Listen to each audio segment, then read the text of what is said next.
بسم الله الرحمن الرحیم. نن د وړکي اختر درېیمه ورځ ده او راغلم د پروان ولایت ته. د کوچیان وګوره مالونه پیایي، باید ورته کوچیانو ریاست توجه وکړي. ژوندی دی وکیل اجابي ډېر وطن ته ولس ته وکیلانو کې خدمت کوي. موږ وکیل صاحب اجابي باندې غږ کوو ورځم باید کوچیانو ته توجه وکړي. کوچیان د افغانستان په اقتصاد په امنیت کې رغنده رول لري او کوچیان حامد ولري.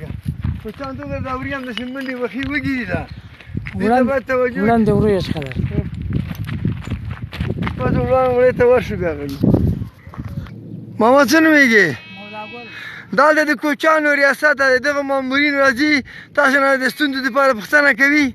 نه نه ته اوس هېڅ څوک هم نه جوړ او تاسو نه د کوزه د خیمې دي یا د نور هم دي د تعلیم دپاره څوک راځي چې تاسو نه پوښتنه وکړي تعلیم درباندې. موږ څوک د سترګو لیدلي او دغه د ډاکټران راځي تاسو ماشومان واکسین کړي. ماشومانو را کله کله بعضې وخت لګېږي او د مالو خو هېڅ شی موږ ته دا یو اسانه شی هم نه دي راغلی. یعنې د مالو دپاره تاسو وري څاروي واکسین کړي او تاسو مریضان شته د افغانستان خاورې ولس ته خدمت کوي. یعنې هېڅ نه راځي، ظلم خیانت کوي. پسرلی زه خپله جکسه وایم په بیه مې واکسین ورته اخیستی ورکړی مې د موږ ډاکټر ماکټر لیدلی نه ده. یعنې نه راځي. نه څوک نه دي اول د دفتر ته چې ورشي بیا مامورین غداران ناست دي معاش اخلي او د کوچي په حق کې ظلم کوي. خدای دې زکات خیرات مه قبلوه. نن دا وګوره د اختر درېیمه ورځ همداسې ده ماما که نه ده؟